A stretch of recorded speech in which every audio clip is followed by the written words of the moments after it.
Hi guys, welcome. It's Christopher Adams here from ChristopherAdamstraining.com, and with me today I've got Kalpna, the Red Hot Love Coach from redhotlovecoach.com.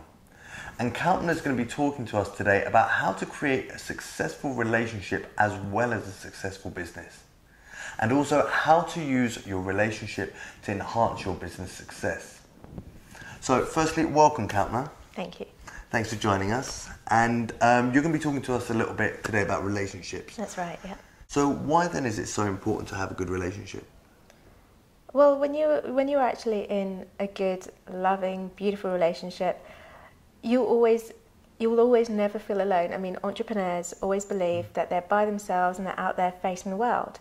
But in a good relationship, you'll always know that you're actually part of a partnership. You get validation from your partner as well. You know they'll always support you.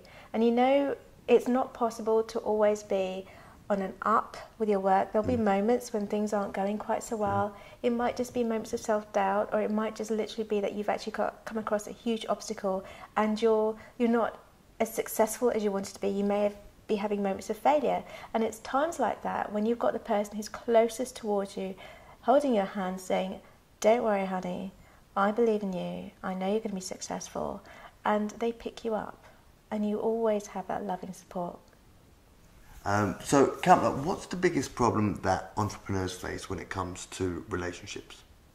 Well, I think one of the biggest problems is that when we are focusing on our business, on our career, something that we're so passionate about, we tend to be just laser focused and we actually ignore everything else going on in our lives, friendships, hobbies, and one of the biggest ones is relationships, which is why they tend not to work quite so well.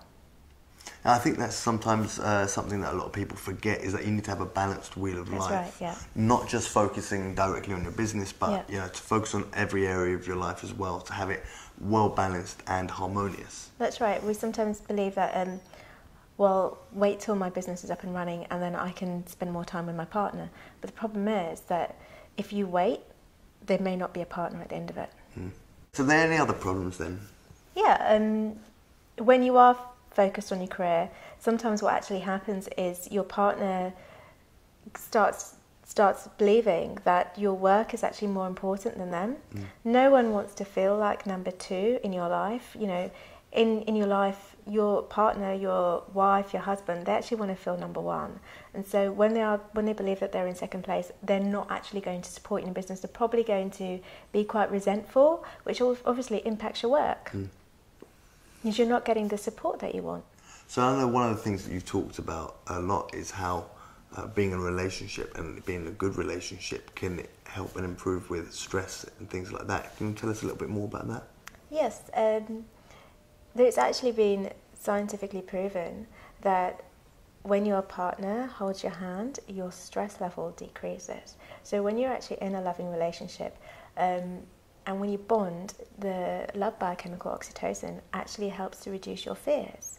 So you are more likely to be able to overcome your obstacles. Your fears suddenly don't seem so big, and your stress level lowers. So being in a loving relationship is actually very, very supportive to your career. And as I say, with regards to validation, you know, when you know that there's always someone behind you, suddenly obstacles don't seem so big. And you know that you can actually get on and move them because you've always got someone with you. I suppose that's a big problem for a lot of entrepreneurs, is that we have a lot of stress, we have a lot of fears that more often than not we face by ourselves. Yeah. And so being in that sort of relationship, having somebody there that's got your back, so to speak. That's right, yeah. Is a very, very good asset to have. Definitely. What would be your biggest tips then for people that want to increase the success of their relationships? Well, one of the big things is to actually make quality time. This might just literally be scheduling a date in your diary once a week where you have time with just you and your partner, and you put everything else aside, and it's just you and them. So it might actually be going out for dinner. It might actually just be relaxing with each other. But whatever it is, you actually put your work away and you spend time just with your partner. I mean, it's really important to retain intimacy. I mean, intimacy is one of those things that when there actually is a lack of intimacy, relationships fail. And to retain your intimacy, you know, you need to actually make sure that you talk to your partner properly and you listen to each other's problems. You maintain your physical intimacy as well. So this could just be kissing, this could be hugging, caressing, but also sexual intimacy, which is very, very important. And emotional intimacy, being able to share your feelings with each other as well. So you've always got that really strong bond.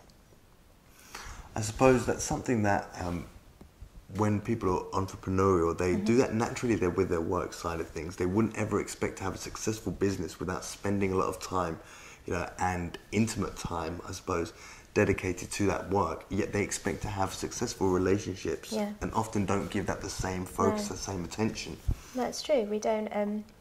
We have this belief that if it's a good relationship, it should work without our effort. But relationships are just like businesses. You have your ups, you have your downs. You've got to keep on at it, and you've got to keep that intimacy. You've got to keep bonding with your partner to keep your relationship strong. And once your relationship's strong, as we said before, it actually supports your business, because you've always got someone there behind you, and you've got a source of stress relief as well. But one thing that we do when we're working and our partner is there is we tend to actually not switch off. When you're working really hard and you'll go to bed and your brain is still going on as well. Well, the point is that when you're actually with your partner is to be completely present. That means don't think about your work. Be there in that moment with them, because you must know that when you're with someone and their brain is thinking about something else, you can feel it straight away. So there's some great tips in there. If you were going to give us one more gem, pearl of wisdom, what would it be? I would say definitely love your partner the way they want to be loved. Give them what they need, because once they have what they need, they will feel like they're your number one, and then you can probably spend even more time on your business than you would have been able to, without actually incurring their wrath. Because it doesn't matter if you're at work, because they know that they are still your number one. So actually ask them, what do you need to feel loved? It may be that I need you to hug me every day. It may be like physical intimacy. It may be I need you to talk to me properly. I need you to be there and listen to me. It may be all number of small things, some things that you may not even have thought of, because we don't always know how our partner is thinking. We're not actually in their heads. So you need to ask them that question. And when you are able to know what it is, then give it to them. Because when they feel like they're loved, they feel they're your number one. I suppose that's a huge difference from loving somebody the way that you want to be loved. That's right, yeah. Loving somebody the way that they want to be loved. That's a right. huge question what you're asking. What do you need? Yeah, exactly. Yeah. Exactly, because we just assume the way that we show our love is a way that they would accept love. And it's two completely different things. It's like people speaking a different language. I suppose we know in business that when we sell to a customer, we sell to them the way that they want to be sold to, not the way that we prefer to be sold to. Yeah. And I suppose it's equally the same in a relationship.